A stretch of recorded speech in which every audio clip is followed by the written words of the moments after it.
السلام علیکم Pakistan, this is Maliha Hashmi, you watching my YouTube channel. ناظرین، آج ہمارے ساتھ ایک بہت ہی خاص مہمان موجود ہیں جو پاکستان کے آئین کی تشریح، پاکستان کے قانون کو سمجھنے میں اور پاکستان میں اس وقت جو کچھ چل رہا ہے اس سارے معاملے کو سمجھنے میں بہت مددگار ثابت ہو رہے ہیں عوام کے، ان دا سینس کہ سچ کو سچ اور غلط کو غلط کہنے کی آپ جرت رکھتے ہیں. جناب سعد رسول صاحب ہمیں جوائن کرنے کے لیے بہت بہت شکریہ. پاکستان کے ممتاز ماہر قانون، کیا کہیں گے سعد رسول صاحب اس وقت جو معاملات چل رہے ہیں؟ پہلے تو یہ بتائیے کہ حکومت کیوں نہیں چاہتی تھی کہ جسٹس منصور علی شاہ صاحب چیف جسٹس بنے؟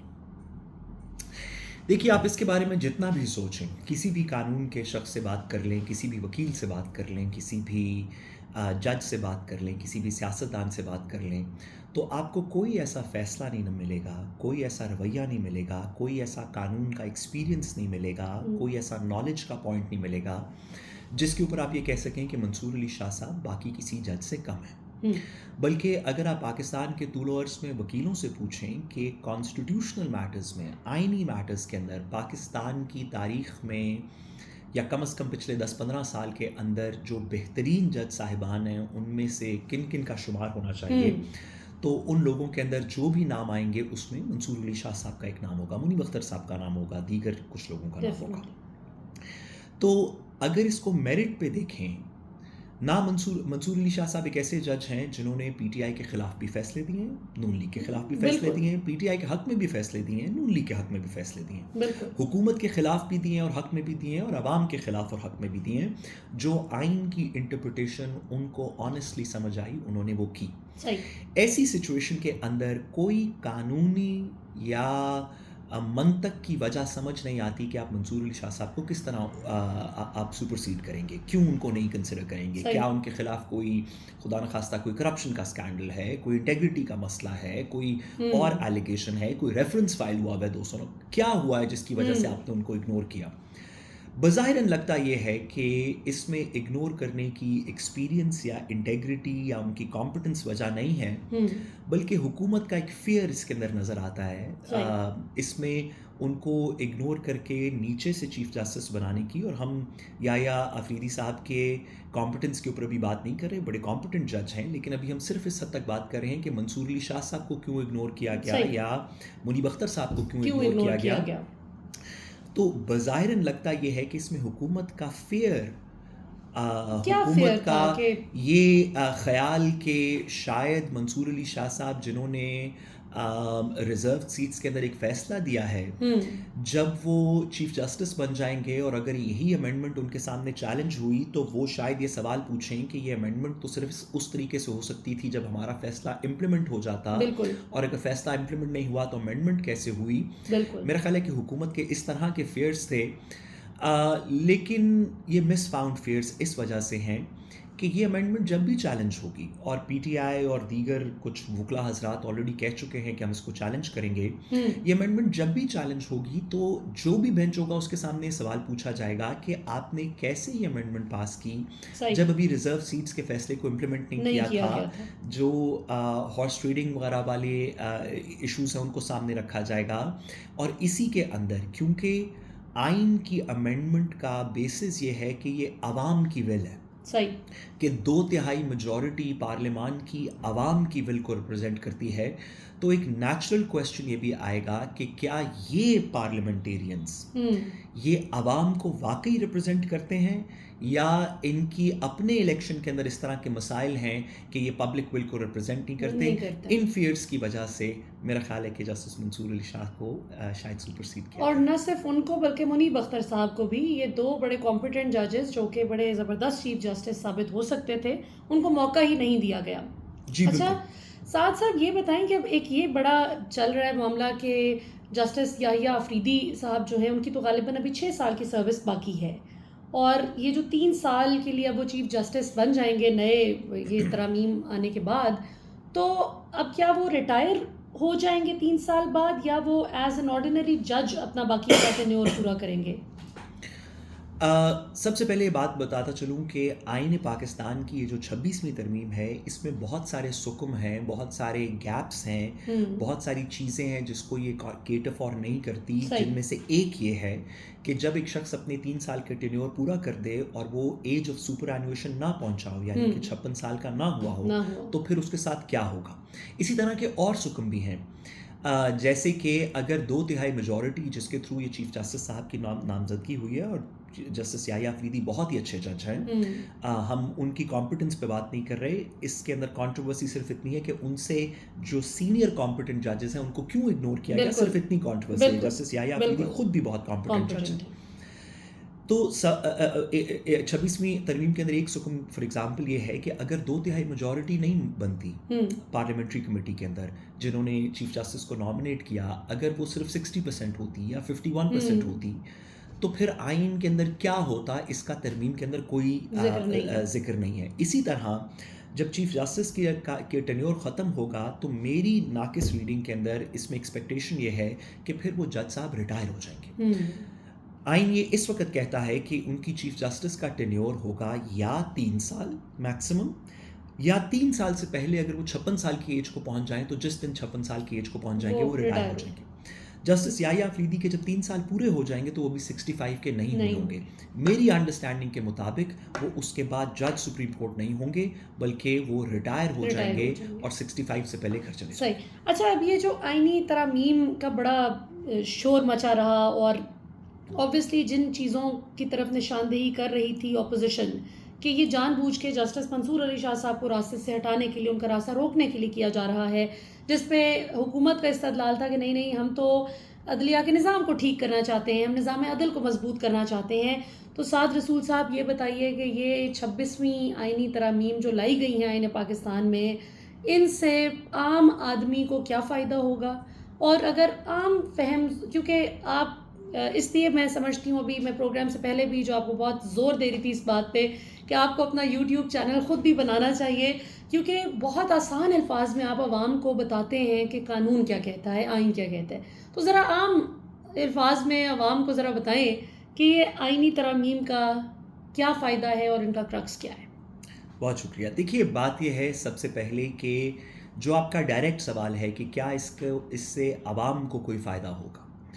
حکومت نے جب ان ترامیم کو پریزنٹ کیا یا جب اس کے اوپر بحث ہو رہی تھی تو ان کا یہ کہنا تھا کہ کیونکہ سپریم کورٹ کے اندر بہت سارے کیسز کی پینڈنسی ہے، دیگر عدالتی نظام میں کیسز کی پینڈنسی ہے، تو وہ چاہتے ہیں کہ آئینی کیسز کو علیحدہ کر دیا جائے اور دیگر کیسز کو سپریم کورٹ کے جج صاحبان سن لیں. بالکل، اس سے کوئی پیس کے اندر فرق نہیں پڑے گا. اگر آپ 5 یا 7 ججز کو آئینی بینچ کانسٹیٹیوٹ کر دیں گے اور باقی جج صاحبان جو ہے وہ باقی کے مقدمے سنیں گے، تو باقی جج صاحبان تو ابھی بھی باقی کے مقدمے سن رہے ہیں، بلکہ جن کو آپ آئینی بینچ کے اندر رکھیں گے وہ بھی ابھی باقی کے مقدمے سن رہے ہیں جو شاید کل کو نہ سنیں. تو نہ اس سے سپریم کورٹ کے ڈسپوزل کا بہتر ہوگی، نہ اس سے کوئی عوام کی رسائی بہتر ہوگی، بلکہ سپریم کورٹ تک پہنچنے کی قیمت، کیس فائل کرنے کی، اپیل فائل کرنے کی قیمت بھی حکومت نے بڑھا دی ہے. تو جہاں تک 10 لاکھ روپے جہاں تک حکومت کا بیسس تھا، حکومت کی جسٹیفیکیشن تھی کہ یہ وجہ ہے جس وجہ سے ہم آئینی ترمیم کرنا چاہ رہے ہیں، اس وجہ کو تو بالکل بھی ایڈریس نہیں کیا گیا اس آئینی ترمیم کے اندر. اس وجہ کی آڑ میں حکومت نے کچھ اپنے سیاسی فیصلے کیے، جس میں بنیادی سیاسی فیصلہ یہ ہوا کہ وہ بینچ جو حکومت کے متعلقہ کیسز سنے گا، ہمیں اس بات کو ذہن میں رکھنا چاہیے آپ کے سننے والوں کو بھی، کہ آئینی مقدمے وہ ہوتے ہیں یا آئینی مقدمے، تمام مقدمے جو آئینی ہوتے ہیں اس میں ایک فریق حکومت ہوتی ہے. بالکل، آپ اور میں جب آپس میں اگر ہمارا کوئی مقدمہ ہو جائے تو یا دیوانی مقدمہ ہوگا یا فوجداری مقدمہ ہوگا، ایک ریگولر مقدمہ ہوگا. آئین کی اس کے اندر انٹرپریٹیشن زیادہ تب آئے گی جب ہم ریاست کو کسی وجہ سے یا حکومت کو کسی وجہ سے چیلنج کریں گے. ہم کہیں گے یہ پرائم منسٹر نے فیصلہ کیا ہے، یہ انکانسٹیٹیوشنل ہے، یہ کیبنٹ نے ڈیسیژن دیا ہے، یہ درست نہیں ہے، یہ کوئی قانون سازی ہوئی ہے، درست نہیں ہے. ان چیلنجز کو آئینی چیلنجز کہا جائے گا. حکومت نے کیا یہ ہے کہ جتنے چیلنجز آئینی چیلنجز ہیں جن میں وہ خود فریق ہے، وہاں پہ اس میں وہ اپنے جج بھی خود نامزد کرے گی کہ کون سے ججز ان کا مقدمہ سنیں گے.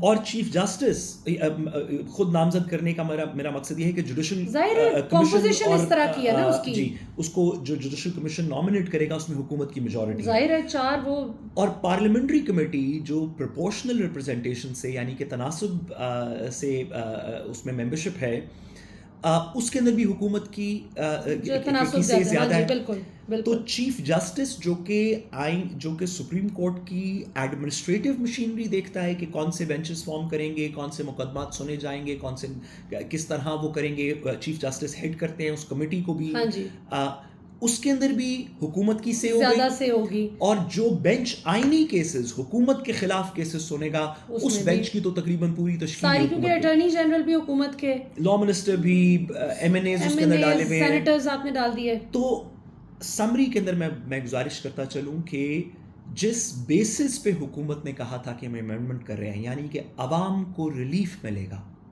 اس میں سے تو کچھ بھی نہیں ہوا. تکلیف ملے گا، اصل میں تکلیف ملے نہ ملے، عوام کو ریلیف نہیں ملے گا، حکومت کو جتنی چیزوں میں ریلیف چاہیے وہ ملنے کی پاسبلٹی زیادہ ہوگی. اچھا سعد رسول صاحب یہ بتائیں کہ یہ بھی ایک بڑا مسئلہ ہے، جتنا میں نے ابھی ان ترامیم کو پڑھا ہے مجھے تو ابھی تک اس میں یہ چیز نہیں مل سکی کہ یہ کیسے طے ہوگا کہ کون سے ایشوز جو ہیں وہ آئینی بینچز سنیں گے اور کون سے دوسرے سنیں گے. تو یہ اس کی اگر کوئی اسپیسیفک ڈیٹیل، کہ ایک تو تھا نا کہ چلو جو حکومت سے یہ جو آپ نے کہا کہ آئینی معاملات ہیں، اس کے علاوہ کوئی اسپیسیفکیشن ہے اس کی؟ دیکھیے کیا آئینی بینچز کس صورت میں بنیں گے؟ دیکھیے سب سے پہلے تو میں گزارش کرتا چلوں کہ بہت سارے ایسے مقدمے ہوتے ہیں، فار ایگزامپل ایک ٹیکس کا مقدمہ ہے، حکومت میرے اوپر ایک ٹیکس لگا دیتی ہے، اب اس کے اندر آئینی مسئلہ کوئی زیادہ نہیں لگ رہا، لیکن اگر میں چیلنج کر دوں اس بات کو کہ حکومت کے پاس اختیار ہی نہیں ہے مجھے ٹیکس کرنے کا، تو یہ ٹیکس کا مقدمہ بھی آئینی بن جائے گا. اگر ایک پولیس والا مجھے دھکا دے دیتا ہے تو ویسے تو فوجداری مقدمہ ہے، لیکن اگر میں کہوں کہ پولیس کے پاس کیا اختیار ہے عوام کے بندے کو دھکا دینے کی، میری فنڈامنٹل رائٹس کو وائلیٹ کرنے کی، تو وہی مقدمہ آئینی مقدمہ بن جائے گا. ہر مقدمہ اس کے اندر ایک آئینی سوال موجود ہو سکتا ہے، ضروری نہیں ہو لیکن ہر مقدمے کے اندر ایک آئینی سوال موجود ہو سکتا ہے. اس کے اوپر بہت کنٹروورسی ہے کہ کون سے مقدمات کو ان تمام میں سے آئینی ڈیم کیا جائے گا، کون سے کو نہیں کیا جائے گا. ابھی کے لیے جو میکنزم مجھے سمجھ آئی وہ یہ ہے کہ ایک 3 ممبر بینچ یا ایک 3 ممبر کا گروپ جو اسی کانسٹیٹیوشنل بینچ کے اندر سے سینئر موسٹ ممبرز ہوں گے، پہلے وہ ایک سمری سی ہیئرنگ کر کے ڈٹرمن کریں گے کہ مقدمہ آئینی ہے یا نہیں ہے. اگر ہے تو اس کو آئینی بینچ میں بھیجا جائے گا، اور اگر نہیں ہے تو اس کو ریگولر سپریم کورٹ سنے گی. میرا یہ کہنے کا مقصد ہے کہ ہم بطور وکیل ہم آئے دن جن مقدمات کے اندر حکومت کی فیور کروانا چاہتے ہیں، ہم اس کو آرگیو کر کے کہیں گے کہ یہ آئینی ہے، اس کے اندر یہ آئین کی شک انوالوڈ ہے، اس کو آئینی بینچ کے سامنے بھیج دیا جائے جس کو حکومت کی میجورٹی نے مقرر کیا ہے. اور جہاں پہ بھی ہم حکومت کے خلاف کوئی سائلین کا کام کر رہے ہوں گے تو ہم جا کے بحث کریں گے کہ جی اس میں آئینی کچھ نہیں ہے، مہربانی کر کے دوسرے بینچ سے کہیں، کسی انڈیپینڈنٹ بینچ سے سن لیں. اس میں بہت سارے سکم ہیں جو میرا خیال ہے آنے والے مہینوں میں کچھ مزید کھلیں گے. اس کا تو مطلب ہے کہ مزید کمپلیکیٹڈ کر دیا آپ نے نظام انصاف. دیکھیے 26ویں آئینی ترمیم میرا خیال ہے جنہوں نے ڈرافٹ کی انہوں نے بھی اس کو صحیح طرح نہیں پڑھا. شاید بہت سارے مسودے مکس ہو گئے جس وجہ سے اس طرح کی چیزیں کانٹمپلیٹ ہی نہیں ہوئی کہ اگر 2/3 میجورٹی نہیں ملے گی تو چیف جسٹس کیسے بنے گا، کہ کیا وجوہات ہیں، وہ کرائیٹیریا کیا ہے جس کے اوپر آپ کسی کو سپر سیڈ کر کے نیچے سے بنا سکتے ہیں. بہت سارے سکم ہیں جو اس کے اندر تو یہ مسودے مکس ہو گئے. مطلب کوئی ایک فضل الرحمان صاحب کا مسودہ تھا، ایک اعظم نذیر تارڑ صاحب نے کچھ ہفتے پہلے بتایا تھا کہ مجھے ابھی بھی ملا ہے. تو یہ آپ کو لگتا ہے کہ فائنل مسودہ ہی امپلیمنٹ ہوا ہے یہ جو اپروو ہوا ہے؟ دیکھیے اعظم نذیر تارڑ صاحب کے بارے میں تو میں اتنی سی گزارش کروں کہ میرا نہیں خیال کہ انہوں نے کوئی مسودہ لکھا بھی ہے یا اس پہ کام بھی کیا ہے. ان کا مسودہ اٹارنی جنرل صاحب جہاں پہ باتیں کر رہے ہیں شاید وہیں سے آیا ہو، اور وہ اٹارنی جنرل نے اور ریاست کی دوسری مشینری نے لگتا ہے کہ تیار کیا ہے. کیونکہ اور میں اس میں یہ بات اس وجہ سے کر رہا ہوں کہ جب مسودہ کمیٹیز کے اندر شیئر ہونا تھا تو آپ کو یاد ہے کہ رات 12 بجے اب سے 2 ہفتے پہلے یہ شیئر ہونا تھا، اور رات 12 بجے اس کمیٹی کے اجلاس سے 10 منٹ پہلے لا منسٹر نے کہا کہ مجھے مسودہ ریسیو مل گیا. آپ لا منسٹر ہیں اس ملک کے، آپ کو مسودہ ریسیو نہیں ہونا چاہیے، آپ کو مسودہ ڈرافٹ کرنا چاہیے. آپ حکومت ہیں، آپ اس کو ڈرافٹ کریں. تو اعظم نذیر تارڑ صاحب نے اس کے اندر کیا کیا کیا نہیں کیا یہ تو وہ بہتر بتا سکتے ہیں، لیکن نیوز سے لگتا ہے کہ انہوں نے اس کو ڈرافٹ نہیں کیا. چلے نہیں بھی کیا ڈرافٹ تو آپ اس کو ایک نظر پڑھ کے اس کے سکم تو تھوڑے سے ٹھیک کر لیجئے.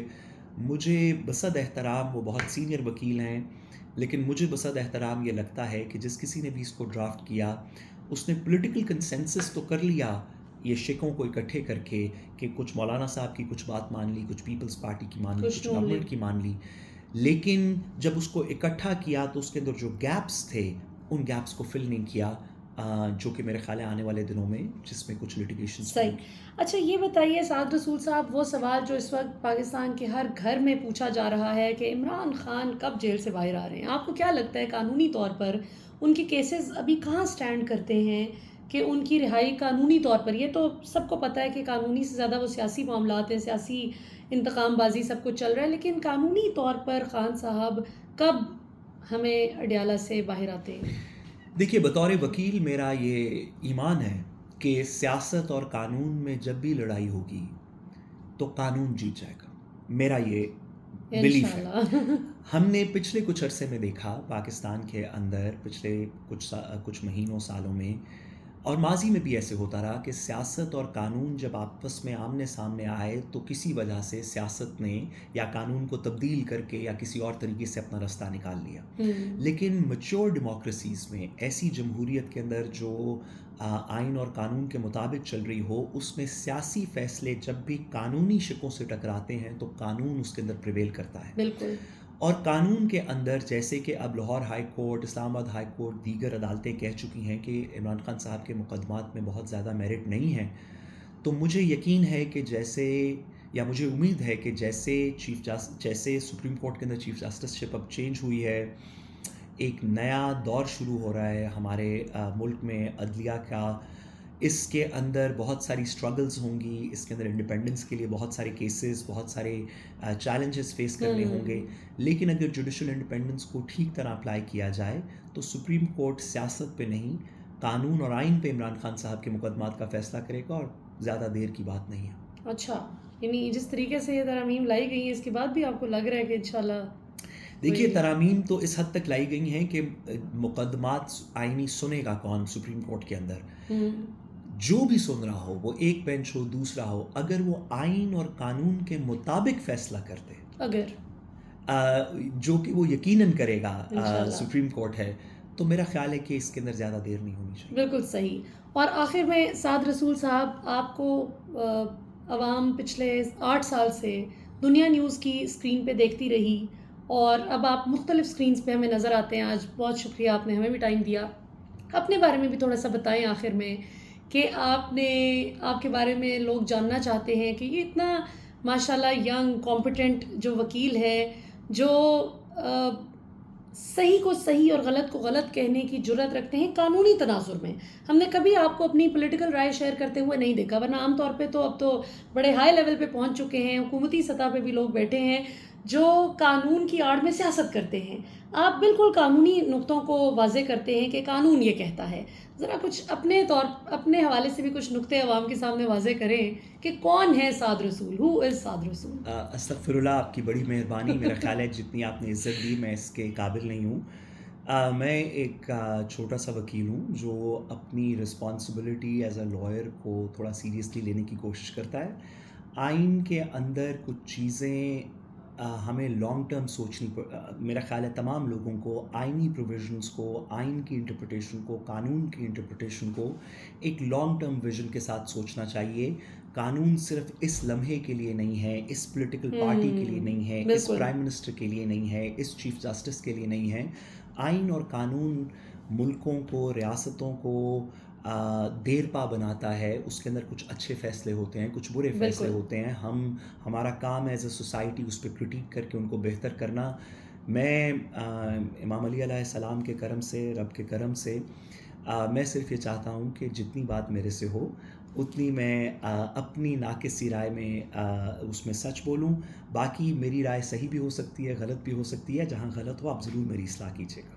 کیا بات ہے. آخر میں آپ نے جواب یہ نہیں دیا کہ آپ لاء میں کس طرح سے آئے, لاء کیوں کیا, کیا انسپریشن تھی, لوگوں کو انصاف دلانا چاہتے تھے وکیل بن کے؟ میں جی ایکچولی بینکر تھا امریکہ میں.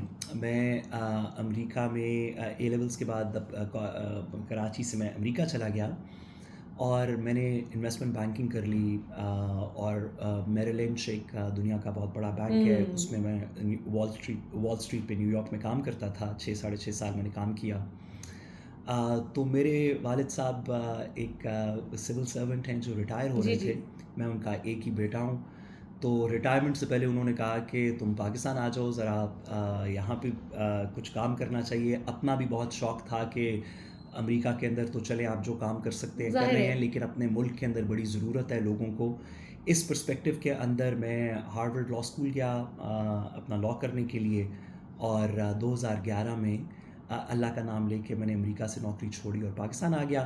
اللہ تعالیٰ کا بڑا احسان ہے کہ یہاں پہ اللہ نے عزت دی, لیکن اس سے بھی زیادہ اللہ تعالیٰ کا احسان ہے کہ ایسے ملک میں جہاں پہ لوگوں کو قانون اور آئین کی ضرورت ہے, جہاں پہ ہمارے اپنے لوگ ہیں, جہاں پہ ہم کوئی پرائے نہیں ہیں, یہاں پہ کچھ خدمت کرنے کا موقع مل رہا ہے. میں آپ سے بھی اور آپ کے سننے والوں سے بھی دعا کا طالب ہوں کہ اللہ کرے کہ مجھے بھی اللہ اس میں ہمت دے اور پاکستان کے دوسرے لوگوں کو بھی, تمام وکلا کو ہمت دے کہ ہم آئین, قانون اور انصاف کے ساتھ کھڑے ہوں, خواہ وہ مشکل بھی ہو اس وقت کے اندر کھڑا ہونا. تو یہی اس وقت کی ضرورت ہے. اور آپ نے اپنی ڈسٹنکشن کا نہیں بتایا.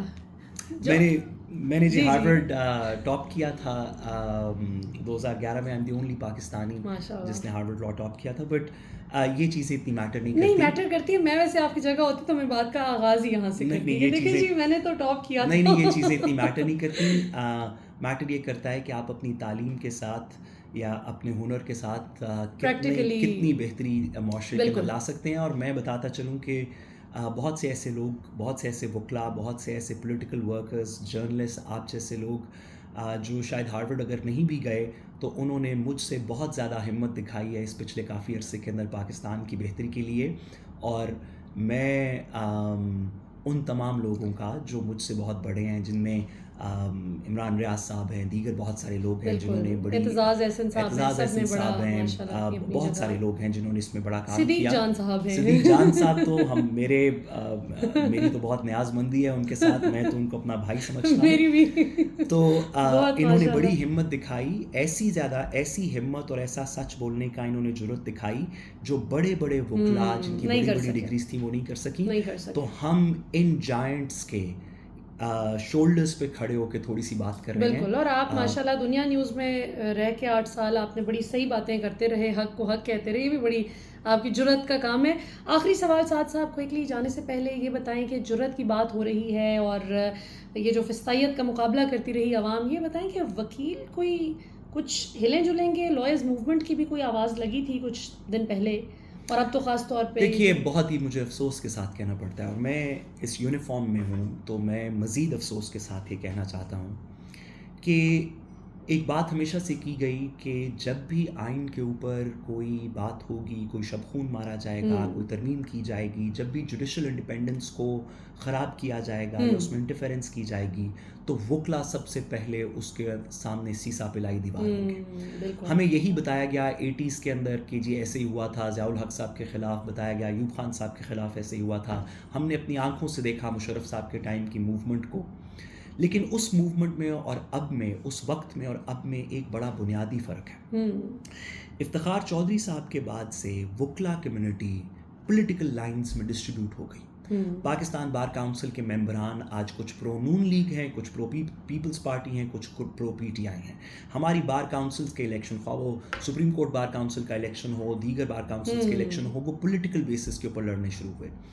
اس پیریڈ کے اندر جب سے وکلا کی سیاست آئین اور قانون کے لیے نہیں, اپنی اپنی پولیٹیکل پارٹی کے لیے ہونی شروع ہوئی ہے, تب سے وکلا نے اس پرٹیکولر پیریڈ کی طرح پرنسپل کے اوپر سٹینڈ نہیں لیا, اپنی سیاسی وابستگی کے اوپر سٹینڈ لیا. اور مجھے بہت افسوس ہے کہ پاکستان بار کاؤنسل اور یہ احسن بھون صاحب وغیرہ والا گروپ اب ان کو آپ سیاسی ورکر زیادہ کہہ سکتے ہیں, اور سپریم کورٹ بار ایسوسیشن بھی, یہ اعظم نذیر تارڑ صاحب, یہ سب. اور شہزاد شوکت صاحب سے میری وہ بہت اچھے وکیل ہیں, میری ان سے بہت تعلق ہے, بڑے بھائیوں کی طرح ہیں, اور ان کو بھی میں یہ پرسنلی بھی کہتا رہا ہوں کہ ہماری ایز اے ینگ لائرز ہماری ڈسپوائنٹمنٹ ہے اپنے لیڈرز کے ساتھ کہ آپ کو اس میں کچھ تھوڑا زیادہ سٹینڈ لینا چاہیے تھا, صرف اس آئینی ترمیم میں نہیں. ویسے بھی جب اسلام آباد ہائی کورٹ کے ججز نے خط لکھا, جب لاہور ہائی کورٹ کے اندر فل کورٹ ہوئی, جب کراچی کے اندر سے چیزیں نکلیں, جب پشاور ہائی کورٹ کے ججز نے خط لکھا کہ ان کو تھریٹس آ رہے ہیں, تو یہ وکلا کمیونٹی کا کام تھا ان کو کچھ ڈیفینڈ کرنا. مجھے بہت ڈسپوائنٹمنٹ ہے اس کے اندر. بالکل ٹھیک ہے, بہت بہت شکریہ سعد رسول صاحب, آپ نے ہمیں وقت دیا, اس امید کے ساتھ کہ انشاءاللہ آپ سے جلد ملاقات دوبارہ ہوگی. ناظرین, ہم اپنے پلیٹ فارم سے بھی آپ کو بہت جلد سعد رسول صاحب سے دوبارہ بھی ملوائیں گے انشاءاللہ. امید ہے آپ کو آج کی جو ان کی انسائٹ فل ڈسکشن تھی, جس طرح سے انہوں نے پوائنٹ بائی پوائنٹ ایکسپلین کیا چیزوں کو, آپ کو بھی چیزیں سمجھنے میں مدد ملی ہوگی انشاءاللہ. اور سعد رسول صاحب, آپ سے آپ کے یوٹیوب چینل پہ بھی ملاقات ہونی چاہیے, فوراً بنائیں. پاکستان ہمیشہ زندہ باد.